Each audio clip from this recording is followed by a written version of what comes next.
I see red, I see red. Well, he wasn't seeing anything in season 1. Why did Morgan not join Rick and head to Atlanta? That's what we're here to discuss in this video. And what would have happened if Morgan and his son Dwayne did in fact decide, not Dwayne Johnson unfortunately, just Dwayne.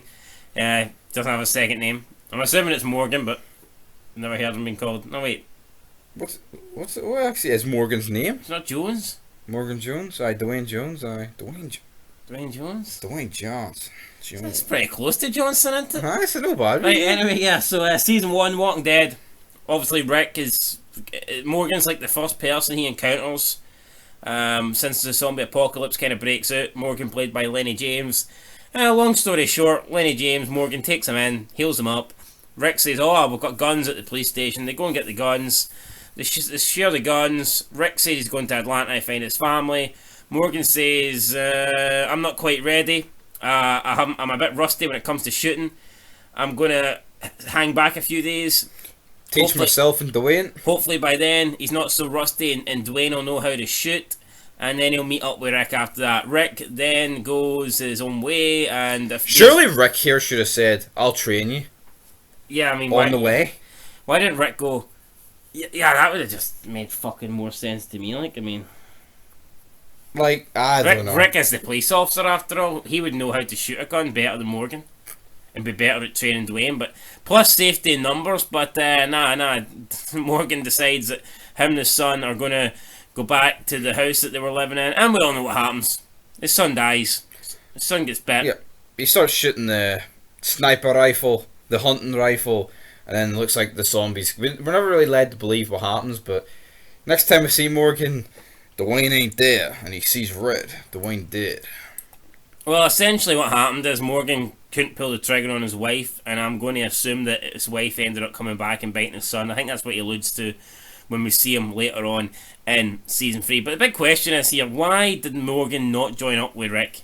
Why didn't they go together?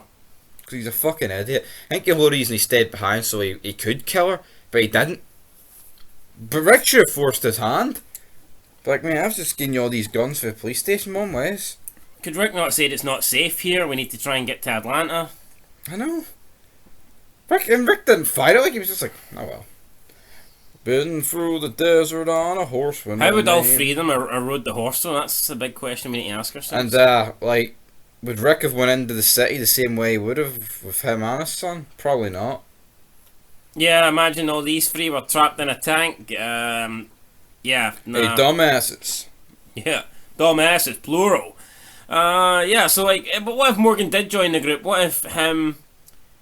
Wait, yeah, what if Morgan joined the group and they're on top of the fucking roof and Meryl's spouting all his racist shit? I think Morgan wouldn't have took it as good as T-Dog. T-Dog's a bit of a shite bag in my opinion. Yeah, Morgan would have... I even think Dwayne would have stood up more about fucking than T-Dog, like. Morgan would have been, what you say? Yeah, it would have not been better, like, if Morgan gets separated in Atlanta with Rick. You saw like a horde of zombies chasing him and Dwayne rather than just sitting in his house greeting about family photos. I think so. I mean, yeah, to me, Morgan's end was pretty lame, just going back. But yeah, no, what would have happened if they're on the rooftop here and Meryl's being racist? I don't think Morgan would have took it too well. Like, I know he introduced Rick to the world and he always, you know, he didn't give birth to him, like, but you know what I mean, like, he taught him, like, the basics, but it's like, overrated bastard, ain't he? The guy was in one fucking episode. Then shows up in Clear. Then shows up at the end of like season 5 and what we're supposed to bow down to this guy, kiss his feet. Fucking Otis is better than this guy. I'm gonna be honest, I actually like the guy from... I kinda wish he never joined the back up with the group. No, I agree. I actually liked the guy in that first episode. I think the Mystique was better than what they did. Yeah, but I still prefer Otis. And I didn't really like him in season 3 because he was just fucking... He was mental, he was crazy. It didn't make a lot of sense. But then he comes back to the group and one minute he wants to kill everybody and then the next minute, oh, I don't kill anymore. I mean, you know what I mean? And then he flip-flops between killing people and not killing people. Just lame stuff. And then he goes to Fear the Walking Dead. But if I was to make a prediction what would have happened, I think Dwayne probably would have died in Atlanta. How? I just feel like he would have got overrun or something. He got overrun his own fucking barricaded house. Why wouldn't he go overrun Atlanta? And how do you think he would have got on with the people at the campsite? Well, if Merle, like, I think it'd have been alright. You think he would have gone with Shane? Alright, I think he'd have got on alright with Shane. Because he's a fucking, you know what, he puts the effort in. I think Shane would have seen. I think Shane would have got along better with Morgan than he would Rick. Easily. No bad blood between him and Morgan. Rick, the blood was a bit tainted when he came back. You know, and maybe if Morgan shows up, Merle doesn't get handcuffed or the key doesn't get lost. It's weird, right? We can argue that you see Morgan's like the first person you kind of see, right, after the outbreak. But he seems to be like the more advanced, if you know what I mean, in season 1. I think you could argue he's the most advanced. Like, he knows the score. He know, like, don't get bit, aim for the head. Yeah, he's most experienced. That ain't a person, do you know what I mean? But see, even in the campsite, they seem a little bit. I think because most of them are kind of being hidden. From Jim, we're going to try and get Jim help. I think even Rick was like that. See, if Morgan was at the campsite. I'd get a fucking put with his son. Do you think he would have been letting Jim travel with him? No, he would have. It's a waste of supplies. Put him fucking down. Why didn't they just leave him at a fucking tree at the campsite? I mean, at least Daryl voiced his fucking opinion. Like, we should have fucking killed him. But yeah, definitely right. Yeah, but I mean, Daryl does that, and the fume is stupid redneck, impulsive redneck. Morgan does it. Smart black guy. No, but I think he was. I think Morgan was ahead of his time. I think he was very intelligent, an intellectual fellow. I wouldn't go that far, but what I'd say in terms of the scenario in the apocalypse, he was a straight old fucking G, man. He was. I think he was advanced, right? I think he knew more than everyone else in season 1. And it was only him and his retarded son. Yeah. So Morgan is the man, but he doesn't rejoin the group in season 1. He didn't go to Atlanta. He jobbed out, stayed at his house. So I wonder what happened when Dwayne got bit. Did he just fucking go, oh well, that's it. I wonder if he put Dwayne down, or is Dwayne still walking about? Probably still walking a bit. Maybe that gets explained in Fear.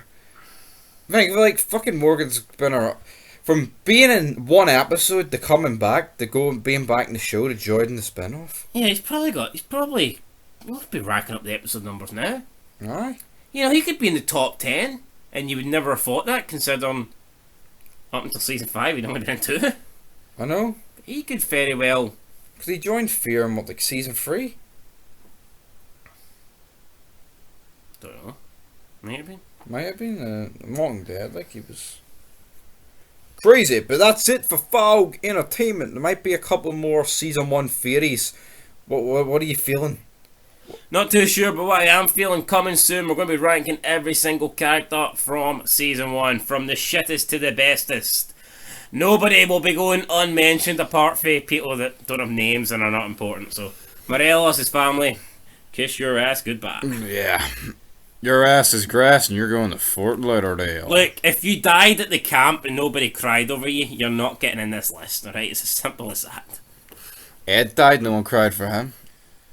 Oh, well, Ed's the exception. Alright. You need to have at least spoken a fucking word, alright? I mean, is that too much to ask? At least know who the fuck you are. You should know their name. Name me someone we're going to include in this list that we don't know their name to. But we're not. If we don't know their name, they're not getting on it. That's my point. Precisely, but Morgan should have joined the group. DUANE could still be alive, but he's not alive. And then he jobs at his son, then he goes he meets up with a guy called Eastman. Remember him? That episode? They're He eating jobs him it. goat cheese. And he gets him killed.